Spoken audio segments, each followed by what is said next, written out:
Dans cette vidéo, nous allons voir la présentation du fichier layout avec les différents formats, les présentations des divers menus. Donc nous allons voir quels sont les paramètres pour régler un fichier layout. Donc je vais revenir dans les paramètres de mon export paroi et je vais cliquer sur ce petit carré noir 2D où se trouve à l'intérieur donc mon fichier layout de réglage. Donc il s'appelle layout paroi FR V25. On peut retrouver donc ici toute la partie paramétrage pour les textes, les hachures et bien d'autres choses. On va le détailler. Et ici, on peut retrouver toute la partie mise en page avec 4 traceurs, 4 pour impression et les cartouches et choses comme ça. Voilà. On va le détailler en 2 fois. Donc je vais commencer par les cadres où nous pouvons voir le nom et à quoi il correspond. 2 fois A3, liste, détail, couche.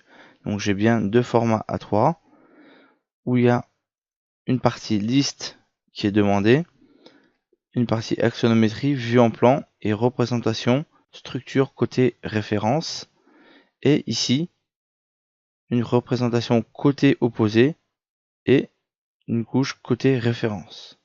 Voilà. Où on peut bien sûr modifier ce cartouche. Ça fera l'objet d'une autre vidéo.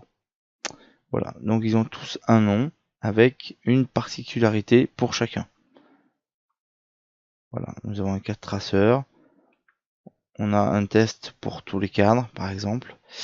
Je vais m'intéresser maintenant à la partie réglage, couleur et hachure. Nous pouvons remarquer qu'il y a régulièrement des textes affichés à côté. Donc, cela permet une meilleure compréhension si des fois il y avait un doute.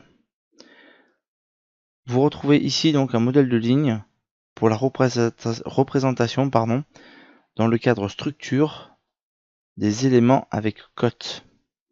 C'est-à-dire que tous les éléments où vous choisirez une cotation, vous pourrez retrouver la couleur associée à un nom ou un matériau. C'est soit l'un, soit l'autre. Il n'y a pas d'autres critères pour choisir la couleur. Nom ou matériau. Et nous retrouvons la même chose avec une partie sans cote. C'est-à-dire que si vous choisissez un dessin sans cotation, c'est cette couleur qui apparaîtra dans votre dessin. Voilà. Nous retrouvons exactement les mêmes réglages pour différentes couches, OSB, Fermacell, LAT, etc., etc. Ça peut être de l'isolant extérieur, un embrouille de finition ou choses comme ça.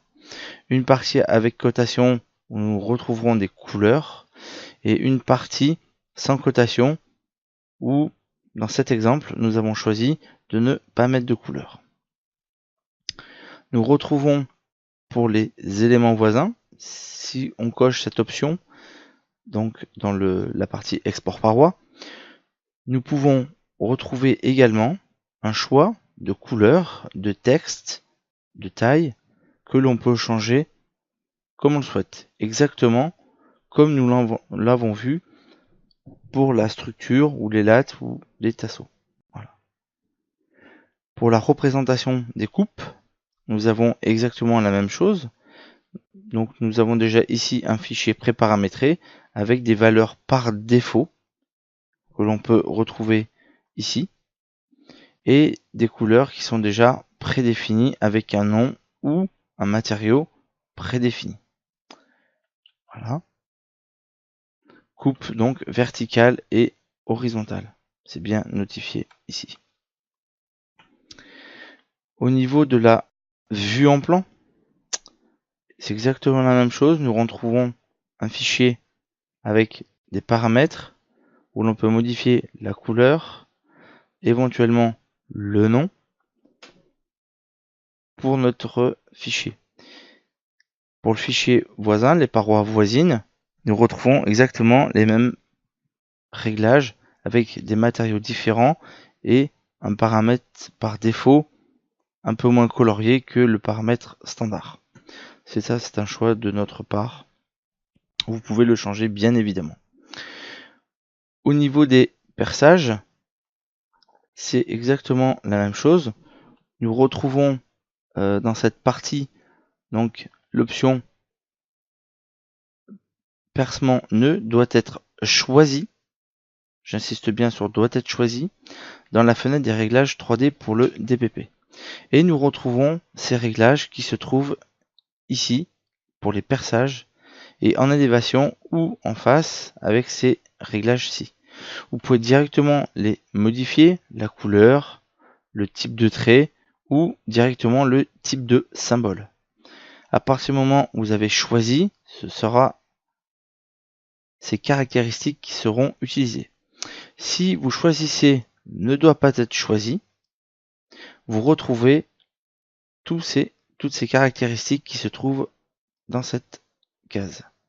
Donc type de trait différent, perçage en coupe différent, en élévation ou en face.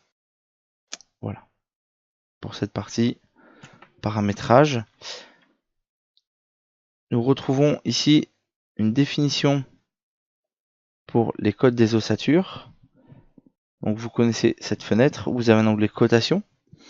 Et dans les ossatures, si vous laissez la souris, c'est ce qui est expliqué ici, quand vous laissez la souris sur la partie cote, le bout de la cote, il y a un numéro qui s'affiche. À quoi correspond ce numéro? Il correspond tout simplement ici à un numéro que vous pouvez retrouver. Donc là c'était le 5341, donc celui-là. Et en cliquant sur la ligne de cote, nous pouvons modifier tout ce que l'on souhaite. Le texte, la cote, le type de symbole, entièrement ce que vous souhaitez. Donc la partie cotation automatique peut être modifiée avec différents symboles. C'est un paramétrage propre à chacun. De même que pour les codes dans les couches, on peut définir entièrement tous ces paramètres aussi. Donc nous avons la même chose pour les parois massives et pour les madriers. Voilà. Je vais passer aux définitions de texte qui se trouvent ici. Une chose importante pour les coupes, il suffit directement de changer ici la couleur, le texte et ce que l'on souhaite. Pour la liste, quand on sort une liste de production dans la partie cadre A3 ou A4, nous pouvons ici changer cette valeur qui de base est de 0,5.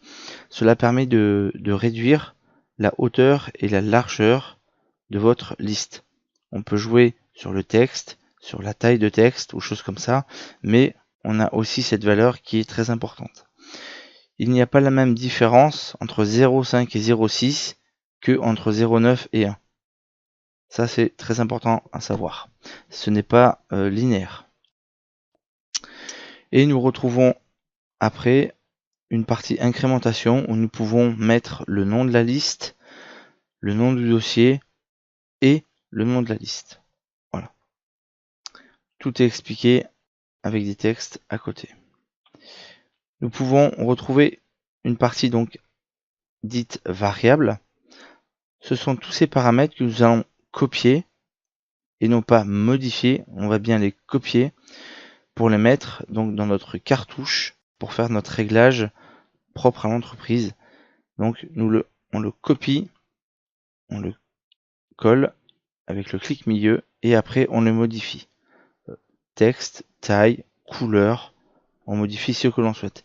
Mais en aucun cas on ne modifie directement ici dans ce fichier.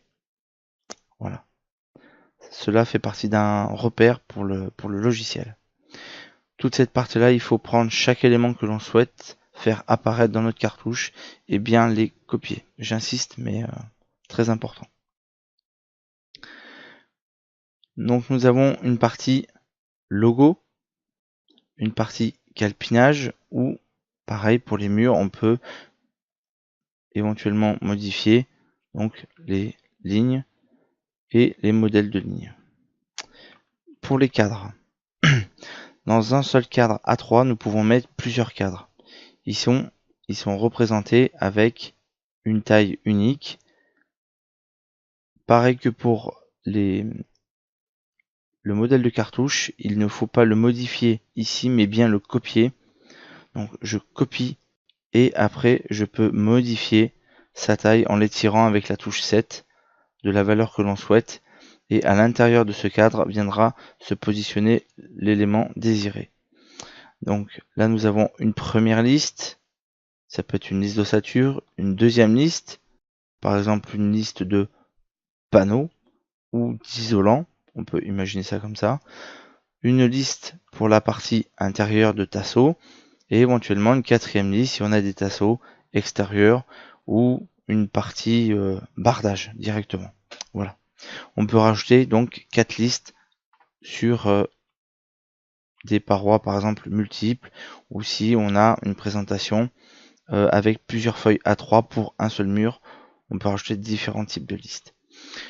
Après, nous pouvons retrouver donc la vue côté référence, côté opposé, un calpinage et éventuellement la liste de calpinage.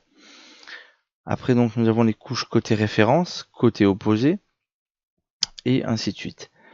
Vous voyez qu'on peut retrouver et prendre réellement chaque affichage de structure pour l'intégrer donc dans un cadre pour faire créer son fichier layout. Et même on a une partie axonométrie, voire même QR code. Il est expliqué ici comment le créer. Voilà.